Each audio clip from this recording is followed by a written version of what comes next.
So this is slide number 15, and I'm going to have the links in for the 3 brain pops in Google Classroom for you. We just watched them, but I'll let you watch them so you have better quality on your own if you're watching this at home.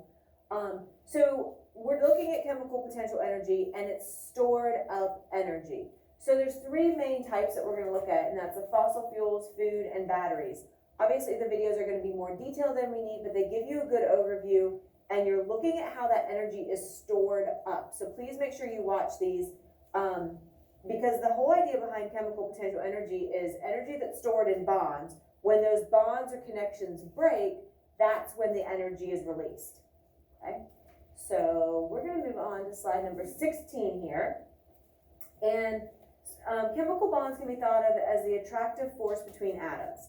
Again, we're going to leave it generic. We're not going to get into the specifics and try to understand all of the chemical universe right now.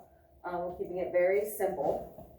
So anytime you have 2 atoms that form a strong bond or a very stable connection, there's low potential that those bonds are going to break.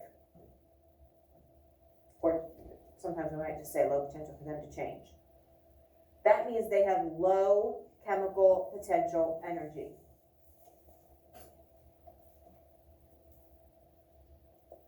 Okay, think of it like this. Here's another little silly example. You have a best friend. You've been best friends since kindergarten, all right? You have a very strong bond. You have low potential for something to disrupt that bond and you guys not to be friends anymore, all right? Or think of maybe a cousin, or if there's somebody that you are just super, super close with and you've been friends with them for a long time, you have that really strong bond or connection. Now let's say there's a new kid that just moved in and like you guys are kind of hanging out, having a good time, and you're like enjoying each other's company and everything's good. But let's say you get in like a big fight over politics, right? And you are on totally opposite viewpoints on things, okay? What's the likelihood that that new friendship is gonna weather that huge fight? You think you're gonna get over it? Maybe, maybe not. There'd be more potential that you guys are just like, you know what, maybe we just don't see eye to eye, and not that you hate each other, but just like, you kind of drift apart. Now, what if you and your best friend have like a huge fight? Chances are you've probably gone through those big fights, and you get over it, and you get around it, and you kind of come back together, right? Usually those strong, stable bonds are more lasting than just those weak temporary. Or maybe you just met somebody at your church youth group, or maybe you just met somebody new on your baseball team. And so you like them and everything's good, but it's not like you're attached to them, it's not like you're used to them being around. Maybe years from now, they'd be a close friend, but right at that moment, like you just kind of met them. That's a weak, kind of soft bond relationship. And so that's easier to break than that real strong, firm bond that you have with your best friend, right? Chemicals are the same way. If there's a strong bond holding them together, there's low potential that they are going to leave that, okay?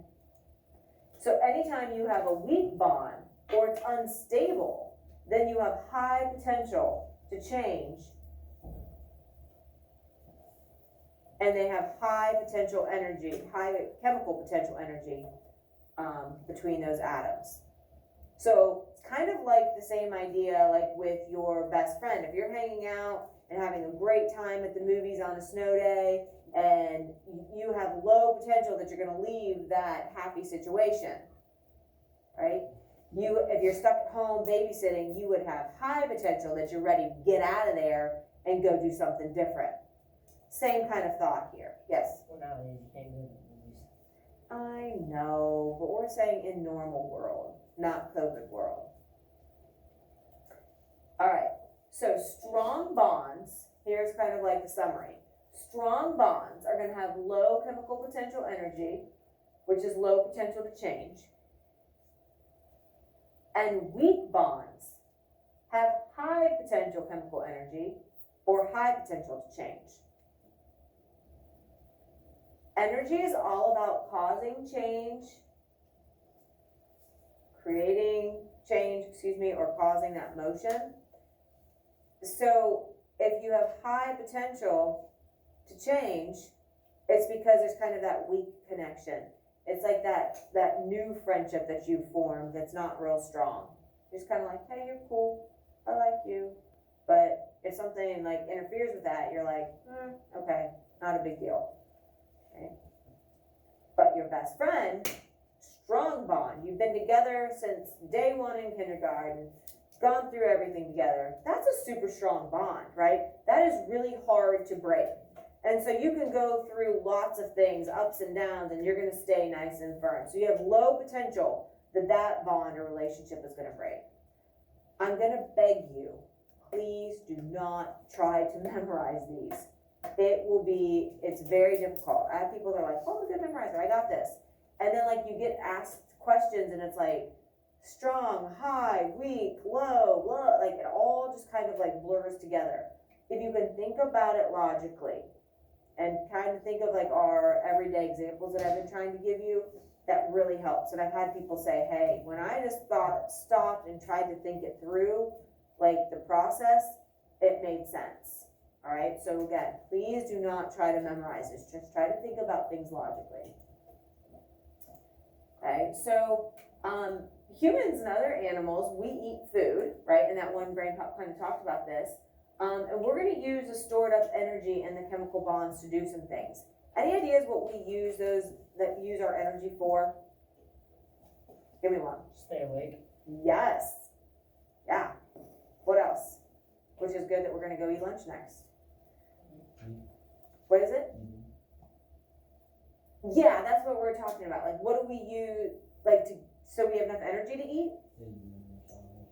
Okay, yeah, I like it. What else? Yeah, like when you're doing physical activity, definitely, you need that extra energy, right? And so sometimes that's why after you work out, you're really, really hungry. Or like if you're getting ready to run a big race or something, like they say, you know, like you have to make sure that you eat, obviously you don't want to eat like a Thanksgiving dinner, but you need to have enough fuel so that your body can make it through the event or the race. Yeah. Just to do like everyday stuff, pretty much. Absolutely, to get through the day, right? Have any of you, and hopefully none of us are in the situation like where we are struggling for food, but we've all gone days like where we get busy and we just don't eat enough. Like when you get to the point like where you haven't eaten in like 10 or 12 hours, which is a pretty long time, right? How do you feel? How do you normally, you feel good, Ethan? You like ready to rock and roll? Wow, that'd be nice. I don't feel that way. How do you feel, Miller? Yeah, sometimes you can feel like a little woozy. Does anybody get hangry? Oh, It's yeah. a real thing. I mean, hangry is for real. My husband, I'm like, what is wrong with you? Because he's usually pretty nice and easy going. Oh, he's like, I'm starving. I'm like, yes, you are. Okay. Yeah, hangry is a real thing. I get it too. I don't eat before basketball game. Okay, yeah, I was always the same way too, but are you really hungry after? No? Does it take a little while and then you're hungry? Usually eat the next morning. Oh, geez. Well, everybody's a little different, but most of us, if we go for an extended period of time, I was at the dirt bike track for 6 hours because we had like races going on, okay? and I didn't eat in the morning because we had to get up and go, Oh. and I didn't eat lunch either. And the only time I ate was dinner, and I was not having it. Yeah, Like I can remember this. I ate almost a whole pizza by myself. yeah. It is hard. I know we get the same way at horse shows, like where you're just busy, like you go from class to class, and if we have 2 or 3 horses, like it's just busy. And then the next thing you know, you're just like, oh my gosh, I don't feel good. And then you're like, oh my gosh, we never ate today. No wonder we don't feel good. It's like when you're like hungry like that, you just eat anything, like it just tastes good. Yeah, things that you don't normally like, you'd be like, oh no. But then you're like, I'll take it. And you're just like, feed me, right? Definitely. So we use it for energy, for to help us digest, to help us stay awake, to help us get through our daily activities. It actually, besides those daily things, it's actually huge in our development and in our growth, right? You guys are still in the phase of your life where you're probably still growing, a lot of you. you're gonna get taller, you're gonna get broader, you're adding bone and muscle mass, right? If you have an injury, I know there was a spell, like when my son was like between 10 and 16, he broke like 20 things. No lie, like it was bad, like it was a bad spell. But anytime he was like seriously hurt, he slept a lot. Part of it was because like he couldn't be up and moving like as physical as he normally is, and you get kind of like vegged out, but he was always like exhausted. And a lot of it's because your body is using so much of your food source, like as your, that energy is being focused into repairing. Because being under repair or being sick isn't our normal state. So our body has to kind of jump into like overdrive, hyperdrive, and use some of the energy that we would normally want to use for other things for that repair. And so that's why we're more tired, because our bodies want to rest so that they can use that energy. Instead of us being awake, when we're asleep, we use less energy. So then that energy can be used to help us heal and help us repair. And I know he'd always be super hungry during those times too. So a lot of times, if you're going through some kind of big repair, your body does kind of crave more of that because it's using more of that. I was sick one time, and I didn't wake up till 12:30, and I had 21 missed calls on my phone from my parents. Whoa! I text bet they any were of them. freaking out. And they actually had my grandpa and grandma come over and see if I was okay. Yeah, that'd be I terrifying. was just sleeping, and I slept pretty much the whole day. Yeah, and slept all the way through all those calls. And Isn't that crazy? Yeah, then once I was feeling a little better, I couldn't go to sleep because I slept so late. You had used too much. Yeah, so you were kind of already on that repair. Yeah, you were on the upswing, which is good. So this is one you brought up, provide us energy to move around. Here's another thing. Heat is a byproduct of that energy being released. So when those bonds break, as our food's being digested, little bits of energy are released. We have a core body temperature, right?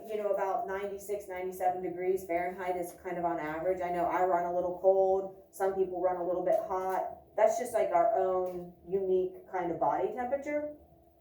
But that energy, that heat, comes from the bonds that are broken. Right? We are not totally dependent on our environment. We can kind of withstand our environment because we have our own internal heat. Now, obviously, we have to help that when it's really cold, right? Wear our coats and have heat on and things like that. But we do have our own internal heating system, and a lot of it's coming from the energy that is released when these bonds get broken. So, and that's one thing that we don't normally think about as a benefit of eating our food. A few years ago when we were in Colorado, me and my dad went fly fishing, and as soon as you put the line and pull it out, it's instantly frozen. He was taking a picture, and I slipped, and I just put my hand down, and he asked me if I wanted to go, and I was like, no, I'm just changing my rope. And I was going over, I slipped on a rock, and my whole body went underwater. Oh, Except like the top of my head. jeez, yikes. Yeah, so, that is, and have you guys ever noticed, I notice like if I'm outside all day in the winter, how hungry you get. You're burning more of your stored up energy that you have from your food supplies, that stored energy. And so then your body feels like you need to kind of replace it a little bit more. So that's part of the reason like why when you're outside, even if you're not really even physically doing a whole lot, but just trying to stay warm, your body uses more energy than normal. When you go hunting in like gun season and stuff, it's like colder out, and people don't think it takes that much energy. But you sit out there in 15-degree weather, and you have to sit perfectly still. And Yeah, so you can't like add some extra heat. Yeah. and you just have to be warm with your clothes and stuff. Mm-hmm. And I went out last weekend, and we sat on a frozen log, and you couldn't really move, and it was just so cold. Like you'd have to get up and like walk around just to get warm again. Yeah, you had to break that. Yeah, definitely. That's a great example of hunting. Definitely. Yeah, and you probably came in and you were starving. Yeah. Okay. So a couple other side benefits from these chemical reactions, and it was kind of a spoiler alert from that last one, but the ability to stay warm. It's a huge benefit, certainly this time of year. Because thermal energy, which is basically heat, is released during the digestion process as those chemical bonds are broken. So it's a great, great side effect of our digestion process. And, oops, let me go back here. So we're gonna go ahead and let's stop there so we don't start into electrical. Yeah, so we'll do a little bit of practice with chemical and our Kahoots and things like that. Make sure you're bringing your notes tomorrow and we'll continue on.